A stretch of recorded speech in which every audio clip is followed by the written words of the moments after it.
Yaxşı ki baş tuttu bizim bu görüşümüz.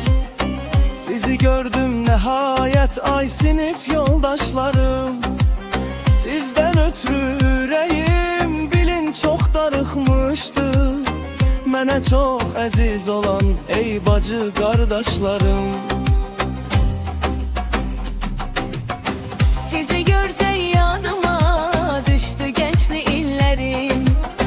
O atalı analı şen kaygısız günlerim. Hayalım hemin anda dağı aranı gezdi.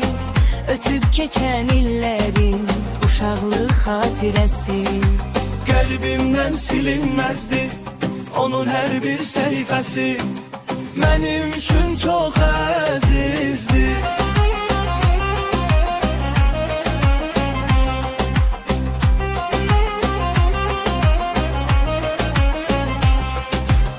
Məktəb illəri mənim ən xoş keçən anımdı. Sinif yoldaşlarımsa candan əziz canımdı.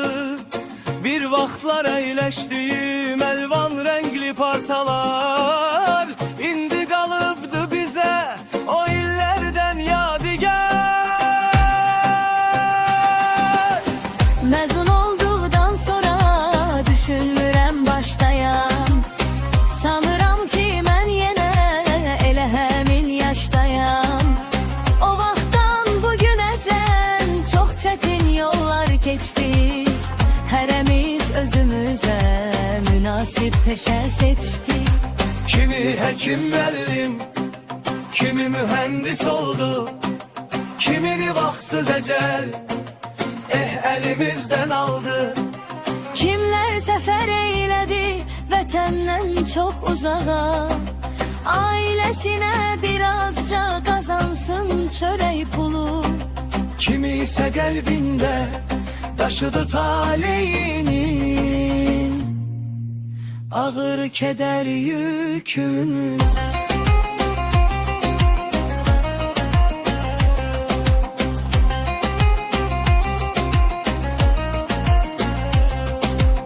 Zaman ey ömrümüzden aylar iller alsa da aramıza hasreti ayrılığı salsa da unutmadım mən sizi, adınız dilimdedir. Hatireniz bilin ki Selvi'nin qəlbindədir. Sizi görce yadıma düştü gençli illerim. O atalı analı şen kaygısız günlerim. Hayalım həmin anda dağı aranı gezdi. Ötüp geçen illerin uşaqlıq xatirəsi. Qəlbimdən silinməzdi onun hər bir səhifəsi. Mənim üçün çox əzizdir.